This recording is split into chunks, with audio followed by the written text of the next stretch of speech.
প্রমাণ আছে? প্রমাণ ছাড়া কথা বললে এটাকে কি বলে? যদি প্রমাণ থাকতো তাহলে হয়তো কি বল, হামিদুর রহমান সব টাকা খেয়েছে, দলিল। এটা হইলো এমন গোনা যে গোনা কথা আল্লাহ কয় যে ওয়ালা ইয়াগতাব বা'দুকুম বা'দা আইয়ুহিব্বু আহাদুকুম আইয়াকুলা লাহমা আখিহি মাইতান। তোমার মরা ভাইয়ের গোশত খাইবে তো পছন্দ করো? দোষ আছে এই দোষ বলা এটার নাম গীবত, কিন্তু দোষ নাই সেটা বলা সেটার নাম বুহতান, অপবাদ। এটা গুনাহ কতখানি? অবশ্য হচ্ছে বড়। আর হাদিসের বিখ্যাত শব্দ আল গীবাতু আশাদ্দু মিনাজ জিনা, জিনার চাইতেও খারাপ বলা হয়েছে গীবতকে। যে দোষ আছে সেটার নাম গীবত, যে দোষ নাই সেটার শাস্তি কি? কারণটা কি? একটাই কারণ, বদগুমান, ধারণা। ধারণা আমরাও করি, যখন তখন করি, বেগম সাহেবের উপরও করি।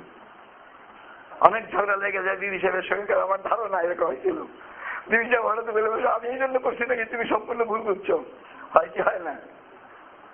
অনেক ঝগড়াঝাটি বদগুমানির জন্য হয়ে যায়। আলহামদুলিল্লাহ আল্লাহ রাস্তা রাখছে এখান থেকে পা খাওয়ার, মাফ চাও, আমার ভুল হয়েছে, মাফ করে দেবো। পা খাওয়ার রাস্তা কি? মাফ চাওয়া। পা খাওয়ার রাস্তা জাকাত দেওয়া, পা খাওয়ার রাস্তা ওযু গোসল করা, পা খাওয়ার রাস্তা বদগুমান